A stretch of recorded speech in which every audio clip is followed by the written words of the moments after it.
Hello, I'm Lorraine. And I'm Tess. We are reporting straight to you from Paris as part of the French resistance movement on the TMK network. We depict to the people of France what is really going on inside and out.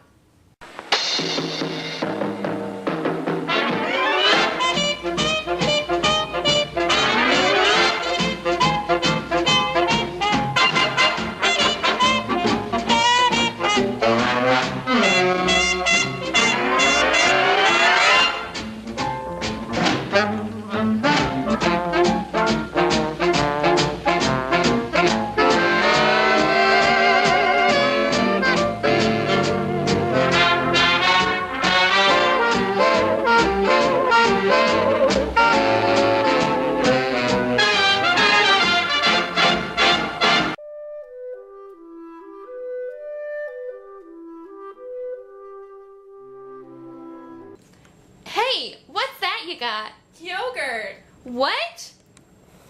Yeah. And we're back. Our first story for today happens right here in Paris, where the Vichy regime and Nazis began to round up Jews on July 16, 1942, which locals are calling the Vel de Hiv Roundup. The Germans called for the deportation of all Jews, domestic and foreign, and the Vichy premier said to include children, much to the French police's dismay, because they thought it would be less embarrassing to only arrest foreign Jews. In all, 12,884 Jews from Paris alone were arrested, and 7,000 of them were packed into Velodrome de Havre Stadium. Many Parisian artworks were also stolen for Hitler's personal museum in Austria.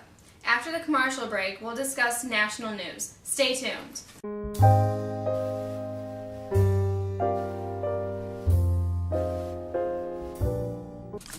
Don't know what to write? To your soldier far away? Don't worry, Hallmark always has the right words to say. Also try our new ballpoint pen! In France as a whole, there is an 8 p.m. curfew. The Germans have banned cowbells, flexitone, brushes, and mutes. As a result, the jazz movement has been diminished. Nazi propaganda used to paint a happy France under German control. The Vichy regime continues its control as they began the trials of the leaders of the Third Regime and blame them for the defeat against the Germans. The Germans, as of November 11, 1942, have begun the occupation of southern France due to the recent invasion of Allied forces into Italy. Now let's send it over to Lorraine for her special segment on French resistance. The French resistance has felt the pressure of the Vichy regime's new unit, the militia, which has tortured and executed suspected French resistance supporters. Now we have the French resistance leader, Charles de Gaulle, to explain to us his part. I am the leader of the French resistance, and I am working to remove German presence out of France and bring French leadership back into control. I worked in the military until the Germans started to put their 2 cents into the government. Now I am one of the most wanted people in France. Wow, that seems like a very important job. Tell the viewers the craziest thing that has ever happened to you. Well, actually, I was trying to leave stupid England, and my plane was sabotaged. And the whole plane almost went down, but the pilot saved my life due to his skill. We still don't know if it was the stupid Nazis or the stupid British. Aren't you working with the Allied forces to free France? I guess so, but that dumb Churchill character, you know what he said to me once? I told him how the French people thought of me and knew Joan of Arc. And he said, well, you know, we had to burn the last one. And the nerve of some people. The Roosevelt, for goodness sake, he was supporting the Vichy regime until 1943. Those jerks. But hey, whatever it takes for liberation of the French people. Thank you, Charles, for your opinion on, well, everything. After the break, we'll discuss our odd news of the week and sporting events. And later, we'll have our update on international news and the Did You Know facts of the week. Here's a word from our sponsors.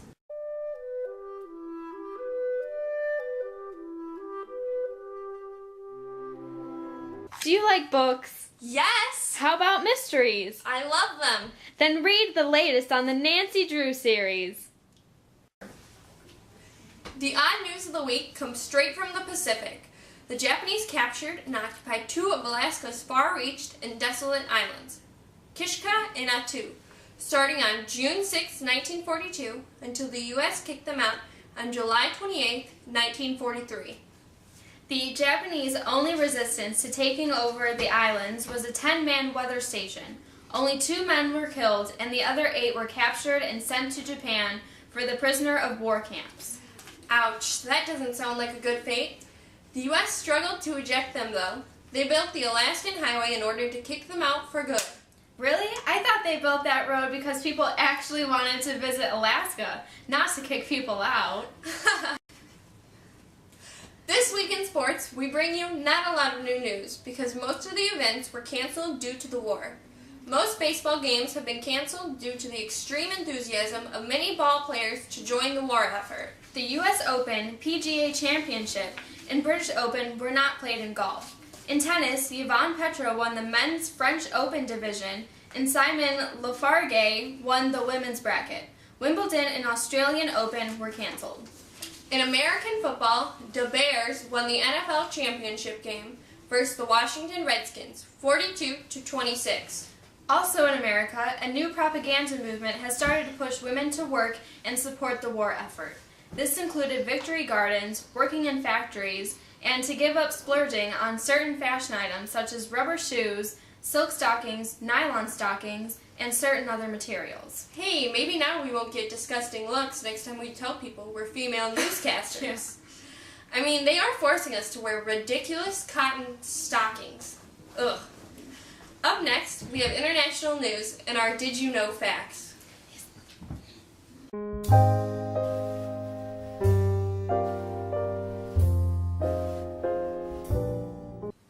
Support your troops. Plant a garden. For victory!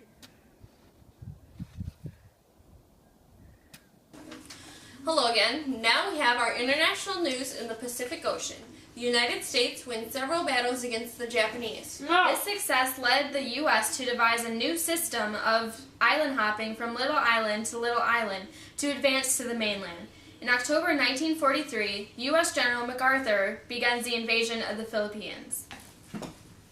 In the imperialistic region of Africa, the Allied forces began the African campaign and take Vichy France and German territories, including Algeria and Tunis in 1943.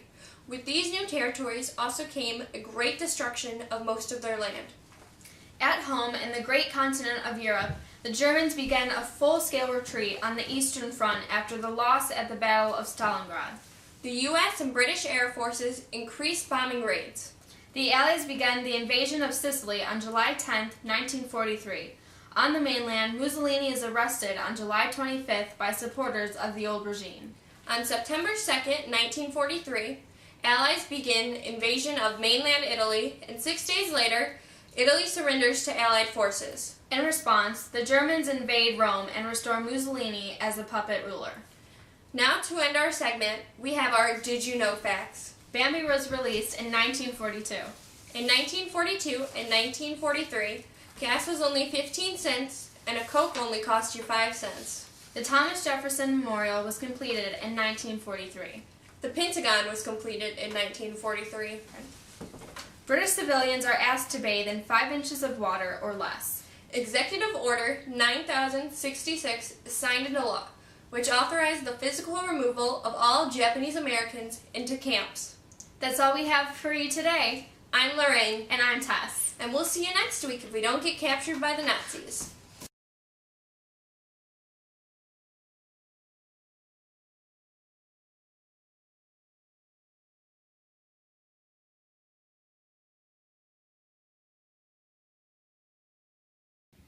As a result of the war effort in Germany, there were several inventions in the United States that we still use today. For instance, duct tape, napalm, the guided missile, atomic power, which then led to the first nuclear reactor, which was built in Chicago, electronic digital computers, instant coffee. Then, in 1943, we saw the invention of the aqua lung. the Slinky toy, synthetic rubber, What the heck is that? and then the ever-loving Silly Putty. A less cool version of Play-Doh.